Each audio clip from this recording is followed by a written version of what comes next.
Olha, o Dia Mundial da Conscientização da Violência contra a Pessoa Idosa foi oficialmente reconhecido pela Assembleia Geral das Nações Unidas em 2011.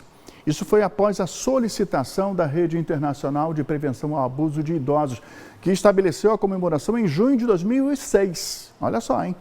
Até o momento, muita coisa já avançou no combate aos casos de violência contra os idosos.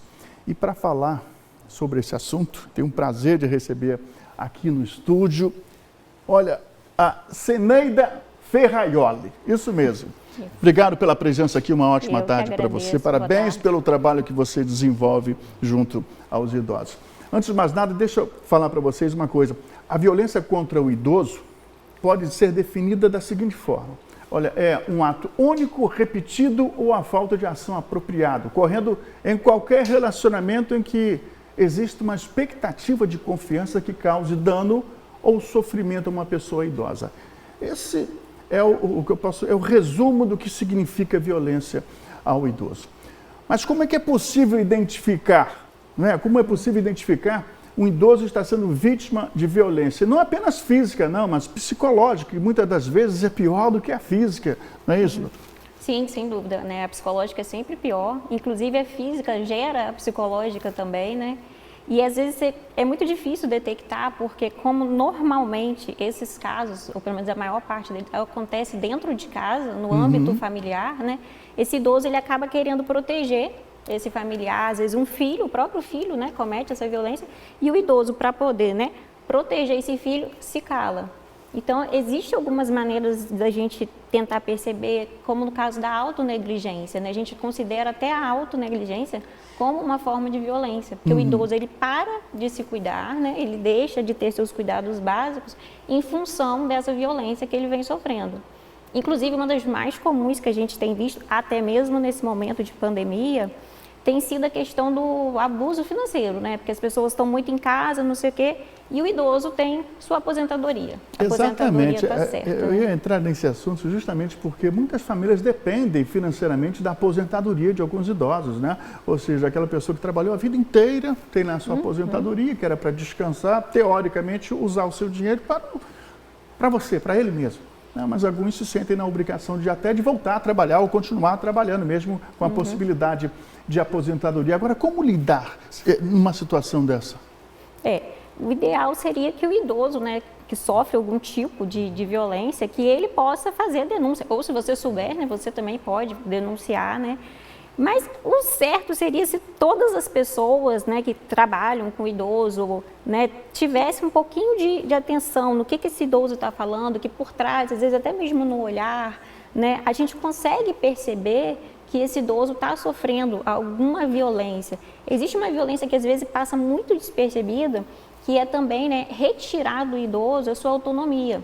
Porque às vezes o idoso até pode ser dependente fisicamente, né, ter alguma condição de saúde que incomode, mas acabam impedindo que ele tenha a autonomia, que é o poder de escolha, ele escolher o que ele quer, o que ele não quer.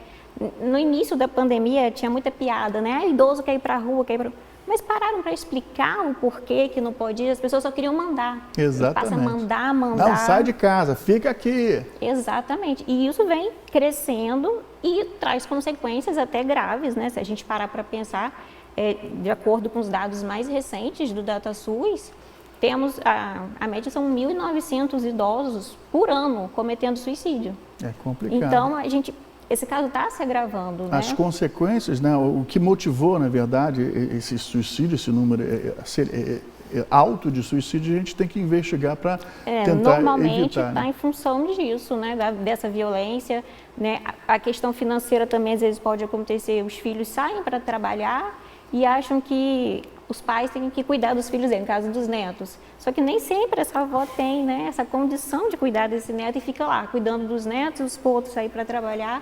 E tudo isso acaba sendo demais num momento que é uma idade que a gente fala, é a melhor idade, mas eu já ouvi alguém me perguntar uma vez, melhor idade para quem, né? E será que está sendo a melhor idade? Depende muito, né? Tem gente que sabe levar a vida e até tem condições, né?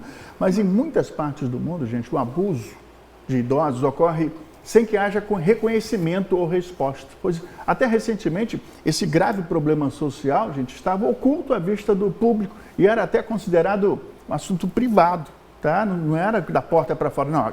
O abuso de idosos só daqui para dentro, ninguém pode saber, não fala para ninguém. Mas o abuso de idosos continua sendo um tabu, tá? Subestimado, ignorado pelas sociedades, isso do mundo inteiro. No entanto, há evidências que indicam que o abuso de idosos é um problema de saúde pública e também social, não é isso? Sim, é social.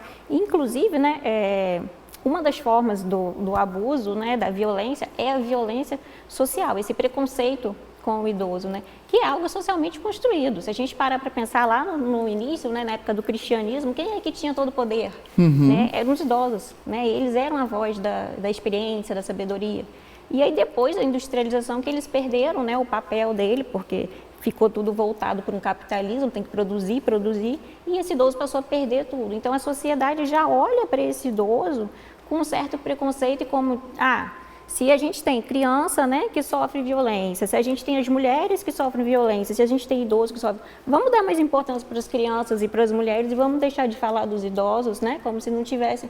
Mas não é grave, a gente tem que falar deles sim, e falar bastante, tem que puxar para a gente.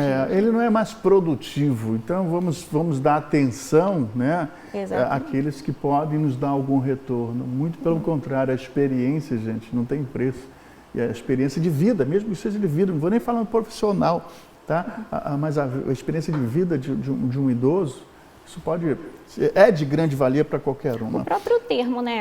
Quando a gente fala em gerontologia, que é o estudo do idoso, esse prefixo gero, né? Ele significa, além de conhecimento, mas um acúmulo de experiências. Isso já diz muito. Os idosos, eles têm esse acúmulo de experiência. Sem dúvida alguma. Você chegou a falar da pandemia, tá? Ela causa medo e sofrimento, né? Incalculável para as pessoas idosas em todo o mundo, né? Chegou para não só limitar a saída deles, aquele passeiozinho, né? Enfim, tá?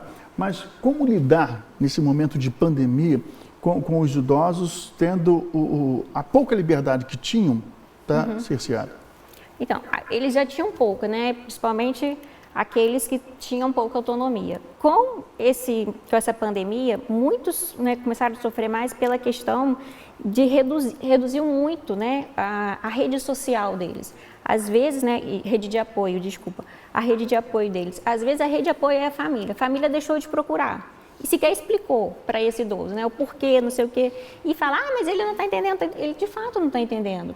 Porque se a gente para pensar, quantos anos de vida eles têm, né, a mais? Então eu vou deixar de viver essa minha vida, né, para poder estar indo na rua, não sei o quê. O que a gente deve fazer é conversar com esses idosos, né, de maneira que eles possam também fazer a escolha, se eles querem ou não, mas conversar, explicar os prós e os contras de ir para a rua, da vacina agora também, exatamente, né? Olha, por que, porque alguns estão recusando, né? Por que tomar vacina? Qual é o pró, qual é o contra? Para que ele possa ter essa autonomia de escolha. Porque não deixar ele ter escolha sobre a própria vida, isso também é um tipo de violência, né? E isso vai entristecendo e causa muitos danos psicológicos para esse idoso. Exatamente. Então, olha, você netinho, você filha, você que tem um vovô, uma vovó em casa, cuida bem deles aí, isso mesmo, eles merecem ser respeitados, valorizados acima de tudo, tá? Violência jamais, violência em ninguém, nada, tá? Muito menos nos idosos que muito fizeram por nós, tá? Respeito na palavra, né? Como falar com eles, né? A gente não precisa tratar como se eles fossem bebezinhos, mas também não precisa gritar, porque eles também não são surdos. É só falar de maneira mais clara, mais aberta, não precisa gritar. Isso tudo faz diferença. Exatamente. Olha que legal, gostei do papo com você, Ceneira Ferreoli. Muito interessante você, esse dia mundial aí de abreviar, de combate à violência contra os idosos aí, para você fazer uma reflexão. Tá? De repente, na forma como você fala com o idoso, já é uma agressão. Então, repense, tá certo? Obrigado pela presença, volte sempre. Eu que agradeço. Obrigada. Uma ótima tarde para você. Igualmente.